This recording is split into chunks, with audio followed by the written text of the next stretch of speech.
बिस्मिल्लाहिर्रहमानिर्रहीम। अस्सलाम वालेकुम। क्या हाल है आप सबकी? उम्मीद करती हूँ भाई आप खैरियत से होंगे। जटी के किचन में वेलकम जनाब। रमज़ान का महीना है, हर घर में पकोड़े बन रहे हैं। ये पकोड़ों की स्पेशल रेसिपी जटी आपके लिए लेके आई है। चैनल को सब्सक्राइब करना मत भूलिएगा और वीडियो लाइक कमेंट करके पूरी देखिएगा।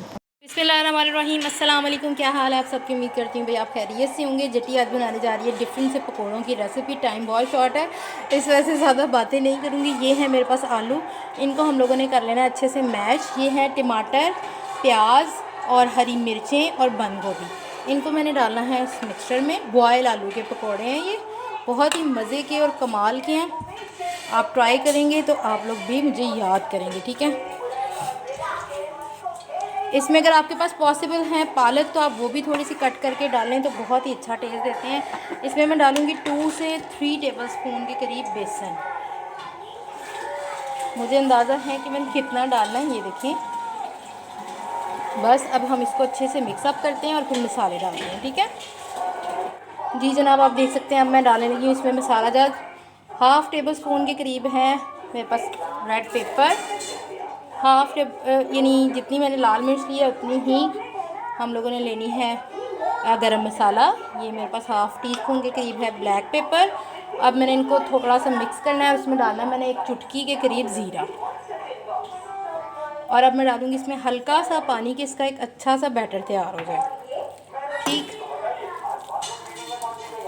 और इसको फ्राई कर लेंगे।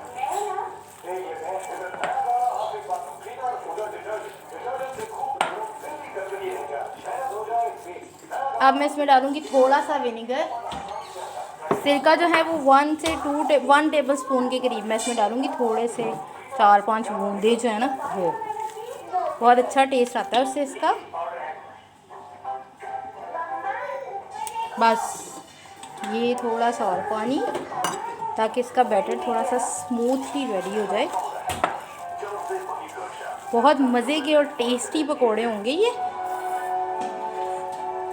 मैंने ऑयल गर्म होने के लिए रख दिया हुआ है, बस हम लोग अब इसको डालना स्टार्ट करेंगे। अच्छा, सबसे मेन चीज़ नमक आप अपने टेस्ट के हिसाब से डालिएगा, क्योंकि अगर नमक टेस्ट के हिसाब से ना हुआ तो पकोड़े जो हैं वो मज़े के नहीं होते।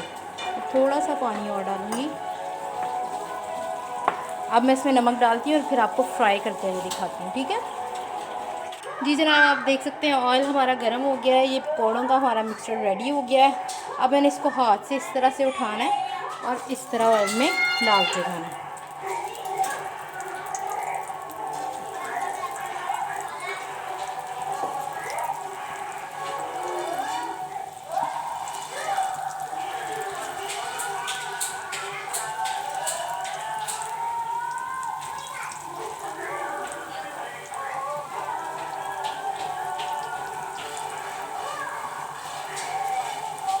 बस अब इसी तरह इसको हमने लाइट ब्राउन करना है और फिर इसको निकाल लेना है।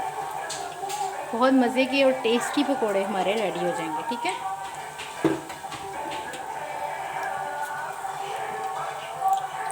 ये देखें, हमारे जब पकोड़ों का इस तरह से कलर हो जाए और खुशबू अच्छे से आने लग पड़े और ये क्रिस्पी से हो जाएं तो आप इनको बाहर निकाल लीजिए, ठीक है जी जनाब। आप देख सकते हैं हमारे पकोड़े रेडी हो गए हैं। कितने मज़े के और कमाल के हैं। इसी के साथ जट्टी को दीजिए इजाज़त। अल्लाह हाफ़िज़, फ़ी अमानुल्लाह।